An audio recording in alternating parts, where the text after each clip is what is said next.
والصلاة والسلام على سيد الأنبياء والمرسلين وعلى آله الطيبين وعلى صحبه أجمعين أما بعد بسم الله الرحمن الرحيم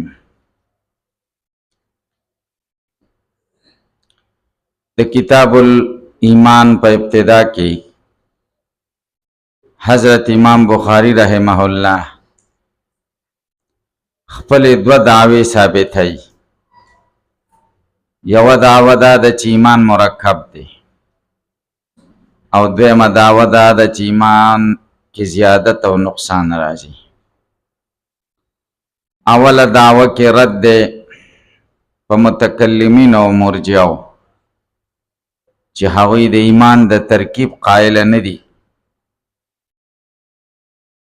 او دویم جز د دعوی کې چې ویزید و ینقصو دې کې رد دی په معتزله او خوارجو چې هغوی د ایمان د ترکیب قائل دي خو د زیادت او د نقصان قائل نه دي.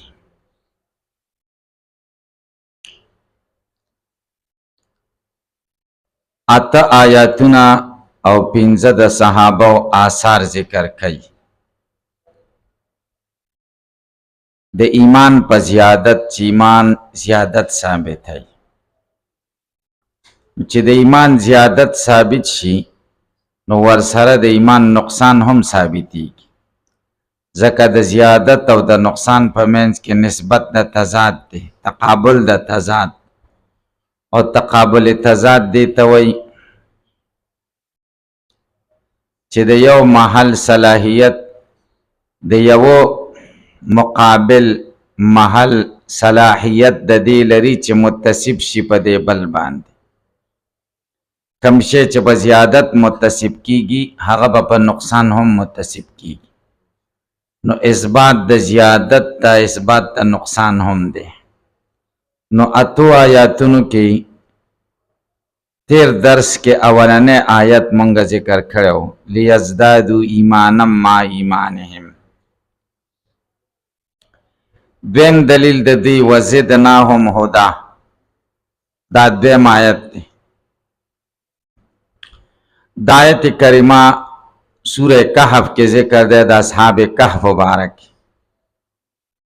اصحاب کہف سے نوجوانان مومنانو بادشاہ د بوتانو عبادت او خپل بندګۍ ته خلق را بلل. د سلیم فطرت د وجنا دوی ته د بت پرستی خخ کارا نشو، پیغمبران نو وحی په نو راغلی، په فطرت سلیمه د اجازت نو ورکاو چې غیر الله ته مونږه سجده وکړو. ندی اعلان وکړو چې مونږه د خدای نه بغیر د بل خدای عبادت نه کوو. الله تعالی و انهم فتیه آمنوا بربهم وزدناهم هدى. انهم یقینا دوی فتنیتون د ځوانانو یو ډله وه، آمنو بربهم په خپل رب ایمان راوړی، وزدناهم هدا او زیات که مونږ دوی لره هدا ایمان ورته زیات، ځکه ایمان اسلام هدایت یقین دا الفاظ مترادفه دي عند الامام البخاری رحمه الله. نو امام بخاری رحمه الله وی دلته نسبت د زیادت هدایت ته وشو، او هدایت د ایمان مرادف دی، او نسبت د یو سیز مرادف ته دا نسبت بل مرادف دی، گویا کې نسبت د زیادت ایمان ته وشو. او تاسو وایي ایمان کې زیادت او نقصان نه راځي، چې زیادت ثابت شنه ترکیب هم ورسره ضمناً ثابت شنه په متکلمینو او مرجعو او په خوارجو او معتزله باندې رد راغلی. موږ د متکلمینو د طرفه جواب کو. یو دا دی چې دلته زیادت په هدایت کې راغلی، زیادت په ایمان کې نه دی راغلی، او مونږ د هدایت او د ایمان د ترادف قائل نه یو. مونږ ایمان بیل شی ګڼو او هدایت مونږ ایمان نه ګڼو بلکې اثر د ایمان ګڼو نور د ایمان ګڼو نو زیادت په هدایت دا زیادت په ایمان نه ګڼو تاسو په خبره پوه شئ دا یو جواب دویم جواب ورته دا کو دلته د هدایت نه مراد بصیرت دی انهم فتیه آمنوا بربهم دا د ځوانانو یو ډله وه ایمان راوړی او په رب د دی وزدناهم هدا مونږ زیات کړ دی لره بصیرت په توحید بصیرت هم ورته زیات دا زیادت فی الهدایت دا زیادت فی البصیرت دی دا زیادت فی الایمان نه دی تاسو په خبره پوه شئ دریم دلیل د امام بخاری رحمه الله په زیادت د ایمان الله تعالی وی ويزيد الله الذين اهتدوا هدى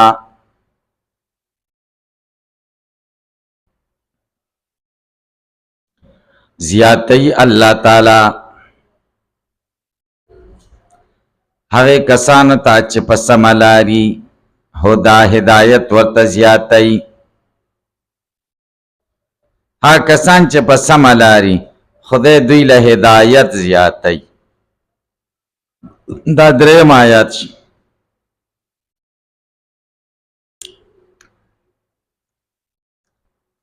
لفظ الله فاعل دی یزید دی الذین اهتدوا دا مفعول دی او هدا دا تمیز دی او یا هدا مفعول ثانی دی زیاتی الله تعالی هغه کسانو ته چې په سمه لار دي زیاتی د جهت د هدایت نه یا الله زیاتی محتدین ته هدایت ورته زیاتی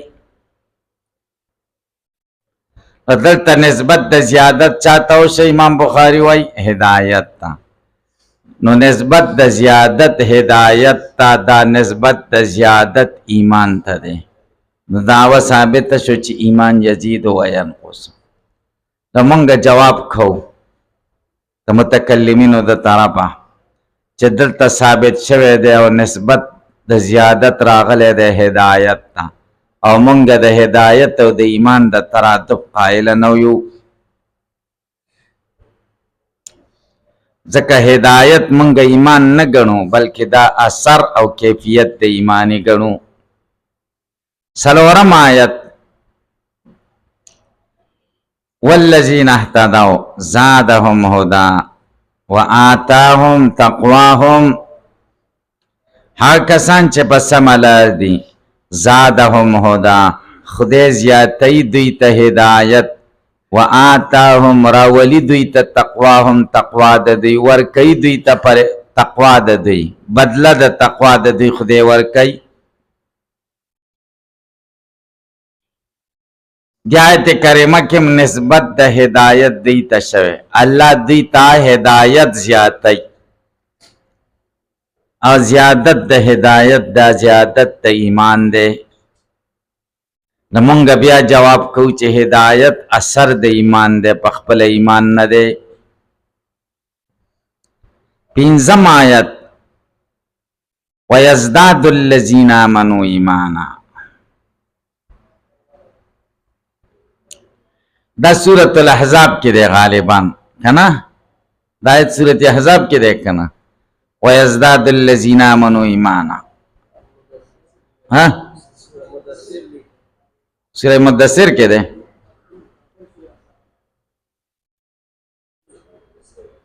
ويزداد الذين آمنوا ایمانا سورة مدثر کې دی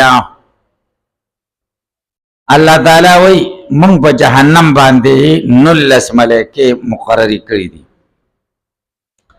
وما جعلنا عدتهم الا فتنه للذین کفروا او بیا ورپسې وای لیستيقن الذین اوتوا الكتاب دا 19 مې ولي کړی یو ملائکم بس وکړه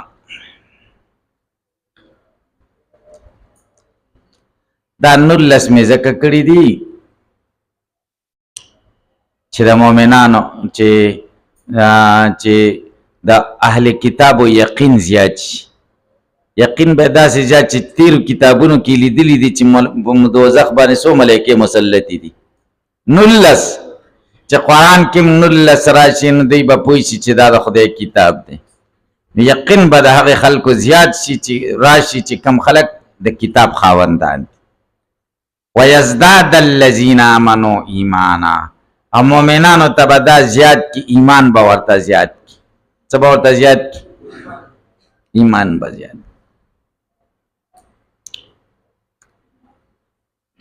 تو دلته نسبت د زیادت د ایمان ته وشو مؤمنانو ته به خدای څه زیات کی ایمان به زیات کی او تاسو وایي ایمان کې زیادت ناراضي نو جواب دا دی چې الله تعالی به مؤمنانو ته ایمان زیات کی په اعتبار د مومن به سره په اعتبار د چا سره مومن وي ځکه په دې باندې ایمان دا مخکې معلوم نه و کنه چې په دوزخ څو ملایکې دي 19 اوس معلومې شوې نو اوس به ایمان راغی نو دا مومن به باندې ایمان راغی کنه زیادت په مومن به راغی په نفس ایمان کې نه دی راغلی او د مومن به د زیادت خو موږ هم قایل یو لکه تاسو خبره پوه زیاد به کې الله تعالی هغې کسانو ته چې ایمان یې راوړی دی ایمان به ورته زیات کي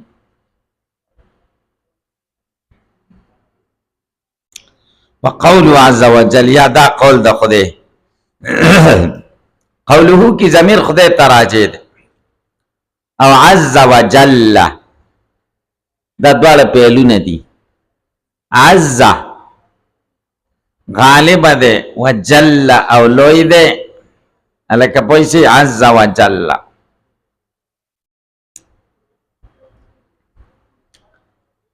دا معنی یو ځلې چا تپوس وکړه چې موږ وایو الله جل جلاله فرمایلي دي نو جل جلاله څه معنا ده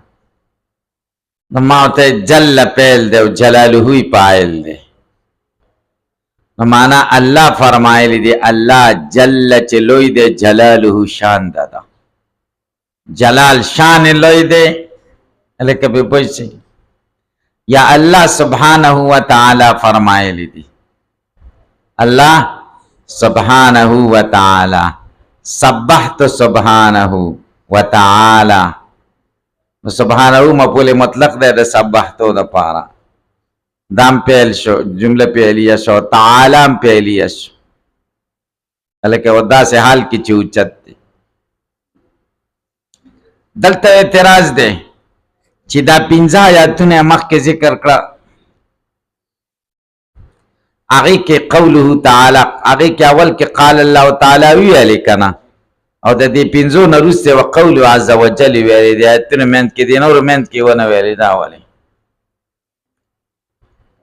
دا تفنن فی العبارت ده د طالبانو توجه اړول چې تازگی پکې راشي ته عبارت رنگ او رنگ کول نور څه مقصد پکې نشته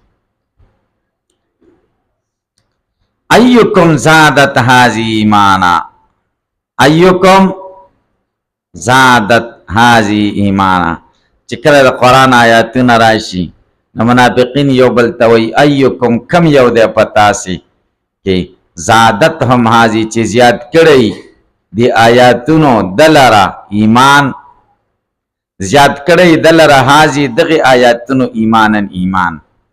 زادت پیل دی هذه پایل دی ہوئی مفعول مقدم دی ایمانا دا مفعول ثانی دی او یا ها دغه د تمیز دی فاما الذين امنوا فزادتهم ایمانا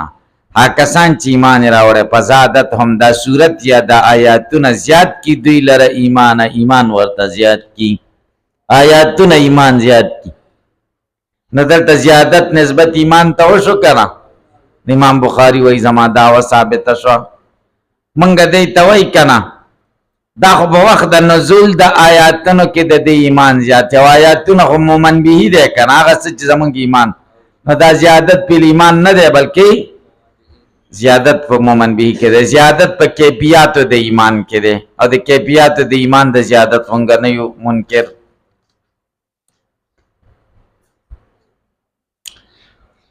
وقوله تعالی یا دا قول د خدای فخشوهم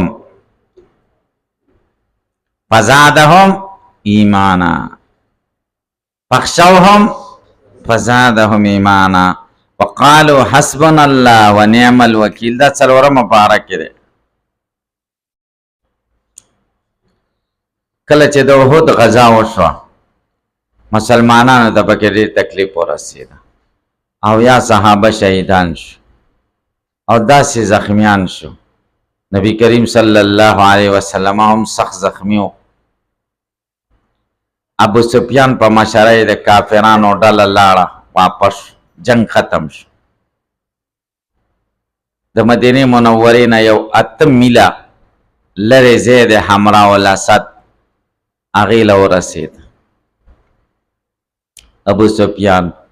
خپلو کې مشوره وکړه چې دا خو موږ ختم کړه، لږ پاتې دي، هسې روان یو، ځئ چې ور واپس بیخي وباسو چې یو دانه هم پرې نه دي، کیسه یې خلاصه.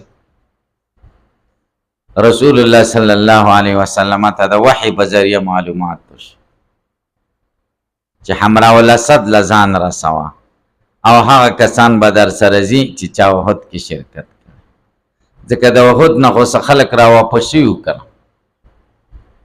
منافقین خو را واپس شوي وو که. نو اوس به دوی هم زور کوي چې مونږ هم در سره ځو، خپله دغه به پټوي. هلکه تاسو پرې پوه شئ، خو الله د طرفه حکم دا و چې صرف هغه کسان به در سره ځي چې احد کې اگر که زخمیان. قرآن کې خدای وایي 4مه سپاره کې الذین استجابوا لله ولرسوله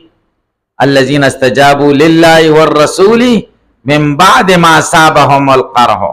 د خدای د رسول حکم یې ومانه پس د هغې نه چې زخمونه ورته بلا رسېدلي. وایي جابر رضی الله عنه فرمایي داسې به په 2 کسانو باندې به لاس اچولی او ډېر زخمیان به بیا روانو جنګ جهاد. یو به په یو لاس اچولی بل لاس به په بل اچولی چې ونه غورځېږو زخمونو د واچې نه حکم و چې دا به ځي. ابو سفیان ته خبر ورسېده چې هغوی راوځي. ملګرو ورته مشوره وکړه د خدای بنده مار چې زخمی شي د هغه ټک ډېر سخت دی، قسم دی چې دغه کړي م دي ګټلی جنګ سله بیالې جنګ مو ګاټه د احد کې او که اوس ورسره ونښتي نو والله چې هغه څه چل در باندې وکړي چې سم دی برابر کړي. هغه ویلې ځو. قافله راتله را روانه وه تجارتي مدینې ته. هغې له ابو سفیان څه ورکړه چې دا واخله خو هلته وازه خوره کړه چې ګوره دومره غټ لښکر راغلی دی نور هم چې هغوی باندې روب راشي چې راونوځي نو هېڅ تخپیس پکې کړي. قرآن کې خدای الذین قال لهم الناس ان الناس قد جمعوا لكم فاخشوهم فزادهم ایمانا وقالوا حسبنا الله ونعم الوکیل فانقلبوا بنعمة من الله وفضل لم يمسسهم بسوء.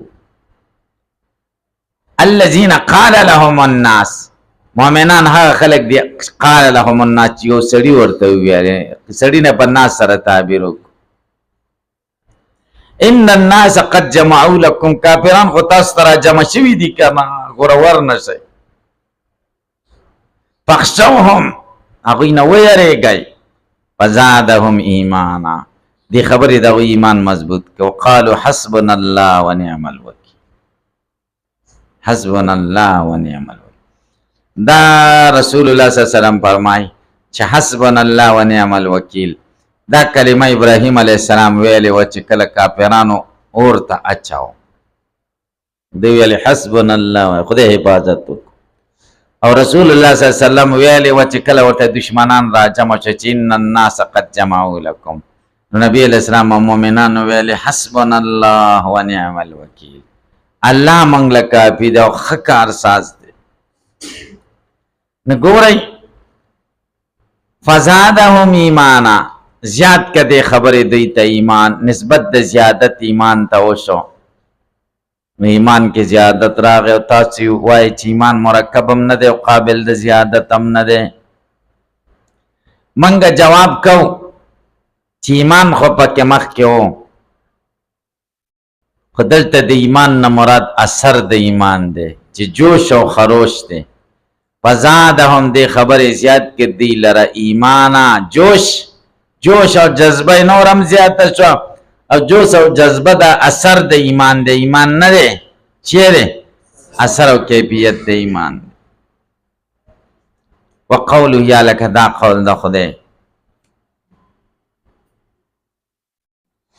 وما زادهم الا ایمانا وتسلیما، وما زادهم الا ایمانا وتسلیما، نه زیاتی دیتا دا خبره مگر ایمان او تسلیما، چه سلامتیا دا ورته زیاتی، تسلیم غاړی خودل ورته ثابتی، نه زیاتی دی لسا. دا صورت حزاب کې دی، اشتمه پاره کې دی دا کنه، هلکه قاریان شته که نشته؟ کم ځای کې دی دا صورت حزاب کې دی کنه؟ ما ته پته ده خو لږ تاسې ما ته ډاډه کوئ کنه چې زه ډاډه شم، تاسې پې پوهېږئ. صورت احزاب ابو سفیان د کافرانو ټول جماعتونه را یوځای کړل، ټول ډلې د نبی علیہ السلام خلاف را یوځای کړل. ډېره سخته ورځ وه، سخت وخت و. یهودیانو مدینه منوره کې د نبی علیہ السلام سره معاهدې کړې وې چې موږ به ستا ملګرتیا کوو که بار نه دشمن راته تا سره به ولاړ. یهودیان لاړل هلته مدینه مکې مکرمې ته، هغوی ورته ویل مونږ په سمه لار یو که دی په سمه لار دی. رښتیا راته وایي تاسو مولیان یې، مونږ خو عوام یو. یهودیانو ملیانو ورته وایي چې رښتیا را باندې وایي نو تاسو په حق یې. او ښه ورته پته وه چې دی په حق دی. تاسو یقین وکړئ ملا چې وران شي نو ملا ګوره ډېر حق پټوي. ملا چې به غلطه لاړه بیا به ورته دعوت نه ورکوي چې داسې ده، بس هغه بیا نه را واپس کړي. تاسې په پوه شئ که پې پوه نه شي. مولا چې کوم شی شروع کړه نو بس وایي دا به پرېږده، بس خوځی بیا نه، چې څومره خوځی هغومره دې ګند راوځي. نو هغوی ورته وایي چې ښه نو چې تا منګه په حق یو، تاسو زمونږ دې بوتانو ته یوه سجده خو وکړئ چې منګه پوه شو. ایسته دې مولیانو ورته سجده وکړه، سجده یې ورته وکړه. پنځمه پاره کې خدای واقعه بیانوي ويقولون للذين آمنوا هؤلاء أهدى من الذين آمنوا سبيلا. نو بس دا ټول ورسره وایي مونږ درځو راځئ چې مونږ ملګري یو. نو سعد ابن معاذ رضی الله عنه نبی علیہ السلام ورولېږه یهودیانو ته چې ته ورشه ورته چې تاسو خو مونږ سره معاهده کړې ده چې ستاسو مدد به کوو. اوس هغوی سره څنګه ودرېد؟ یهودیان ورته چې ځئ تاسو نه اوس ښځې بوځي، ماشومان به در نه بوځي، تاسو ختمۍ ټول در پسې راغلي دي، تاسو پرېږدي؟ تاسو لا اوس د معاهدو غم کوئ، معاهدې نشته، تاسو پسې ټول راغلي دي. مونږ هغوی سره ولاړ. سعد ابن معاذ ډېر خفه شه، نبي علیه السلام ته لاړ. نبي علیه السلام په خندق کنستلو بوخت و، خندق یې کنسته. مؤمنان داسې ذوب کې و چې خندق یې کنسته چې دشمن را نشي. سعد ابن معاذ انصار و مشر صحابي و، ډېر خفه شو. خو زړه کې یې ویلې چې ځکه خدای د دې ځای نه مونږ بچ کړو، زه به تاسو سره ګورم. یهودیانو تاسې به خبره، تاسو په رب یقین وکئ چې دقه منظر مونږ په هغه وخت کې ولیده چې امریکې په طالبانو حمله وکړه. دقه منظر و، سوچه دقه منظر و. غزوه خندق منظر په قرآن کې چې کوم خدای ذکر کړی دی مونږ کې ته کتلي و تفاسیرو کې، سوچه دقه منظر و. ټول خلک چا سره ودرېده؟ امریکې سره. ټول خلک د دنیا مسلمان دا پنځه پنځوس ملکونه دا چا سره ودرېده؟ امریکې سره ودرېده. اوس خلک وایي فلسطین سره ولې نه ودرېږي؟ دا کومه توره دې مسلمانانو کړې ده چې اوس به یې وکړي.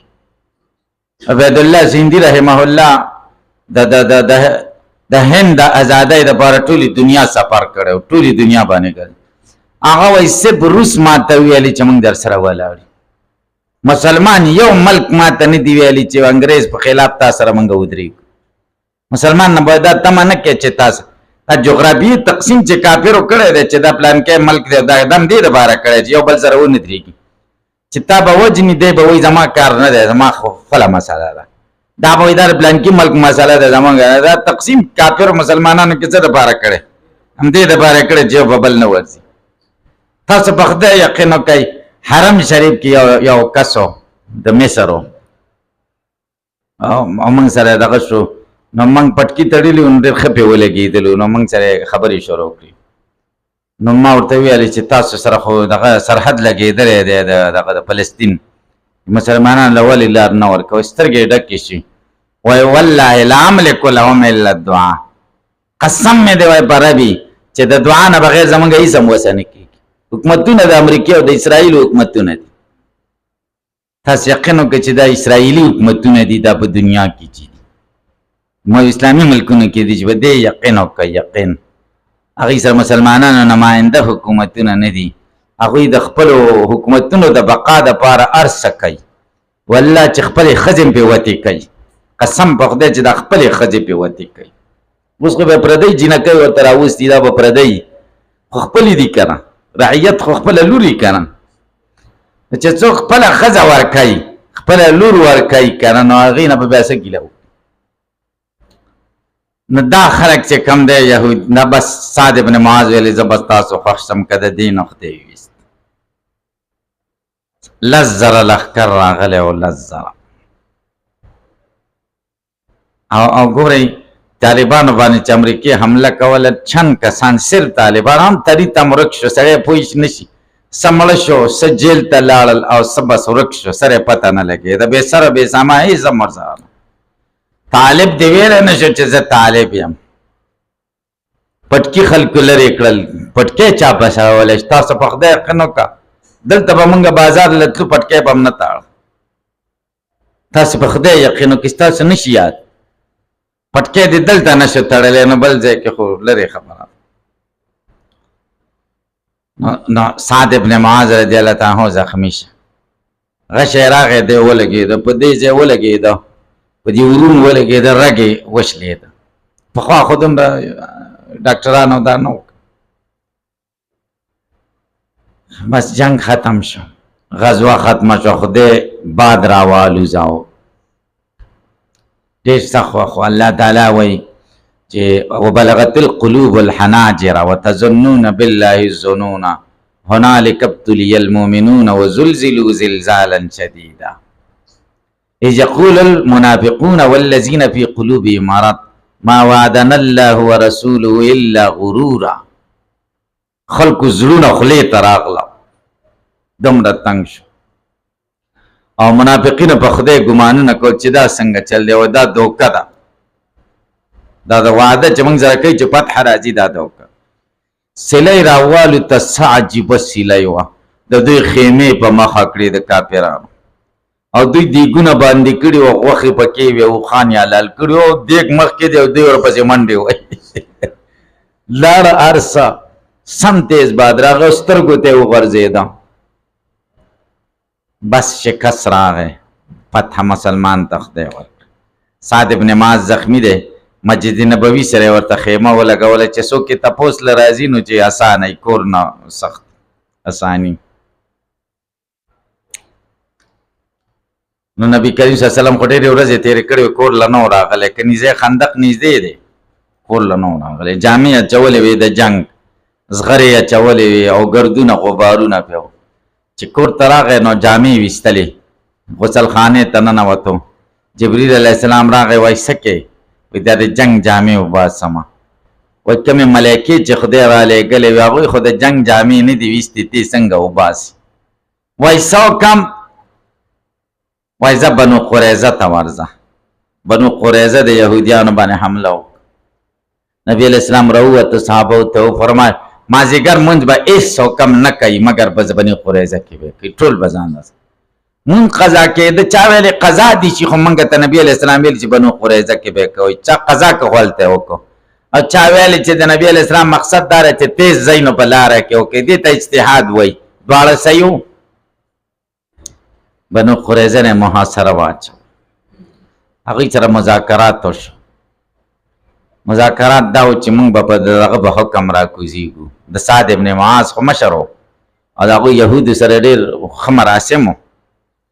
سعد ابن معاذ بخاري دویم جلد کې به درته راغلي که نه، قوموا الی سیدکم، تیر شوي دي کتاب المغازي کې. قوموا الی سیدکم. نو چې دی راغلی دی په مرکب باندې سور و، چې راغی نبی علیه السلام کشرانو ته ویلې قوموا الی سید، سردار ته پاسئ. نبی علیه السلام خیمه کې ناست و، ورته وایي څنګه دا خلک وایي یهودیان چې موږ د سعد ابن معاذ په حکم را پاسو را کوزیږو، ستا څنګه خوښه ده؟ سعد ابن معاذ ورته وایي